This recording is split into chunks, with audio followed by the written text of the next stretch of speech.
Alors votre bébé, en général, se porte bien, il s'alimente bien, il a une croissance correcte, et pourtant, vous remarquez qu'à certains moments de la journée, et en particulier le soir, ces fameux pleurs du soir, eh bien votre bébé pleure fort, régulièrement, de façon prolongée. On peut supposer à ce moment-là qu'il souffre de coliques. On constate qu'il a des nombreux gaz, qu'il a des ballonnements, et ceci touche beaucoup de bébés entre 0 et 3 mois, qu'ils soient nourris au sein ou au biberon. Ça peut lui faire mal, mais c'est bénin, ne vous inquiétez pas trop.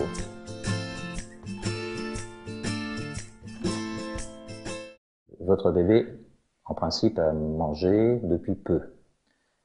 Il a, en général, une croissance qui est bonne, correcte. Vous vérifiez qu'il n'ait pas des couches sales, vous vérifiez qu'il n'est pas trop chaud, qu'il soit à l'aise dans ses vêtements. Et une fois que vous avez vérifié un petit peu tout ça, vous constatez qu'il continue à pleurer, et en particulier, il est irritable, il est inconsolable, il a des mouvements des bras et des jambes qui se recroquevillent sur le corps. On peut décrire à ce moment-là les coliques du nourrisson, comme ceci.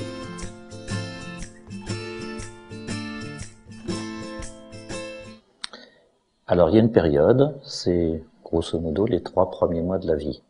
Elle débute en général au bout de 10 à 15 jours après la naissance, et pour disparaître petit à petit, de façon variable d'un enfant à l'autre, vers l'âge de 3 mois.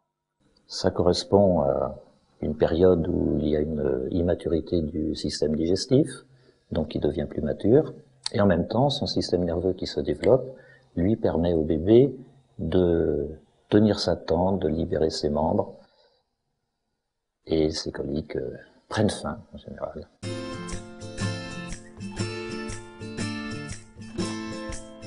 Alors, il y a quelques petits conseils, quelques petites astuces que l'on peut essayer.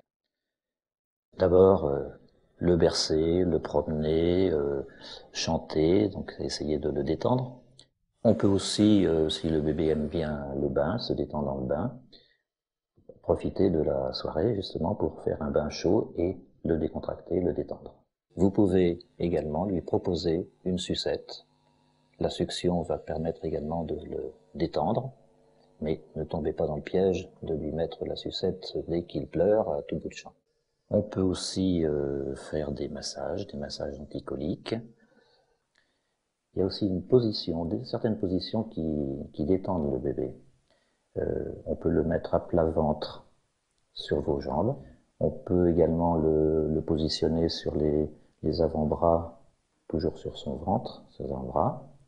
Et également certaines positions qui permettent de détendre la nuque du bébé, c'est-à-dire tenir le bébé par la nuque en fléchissant légèrement sa tête et en repliant ses jambes sur son ventre et en le maintenant dans cette position qui est une position un peu de Bouddha.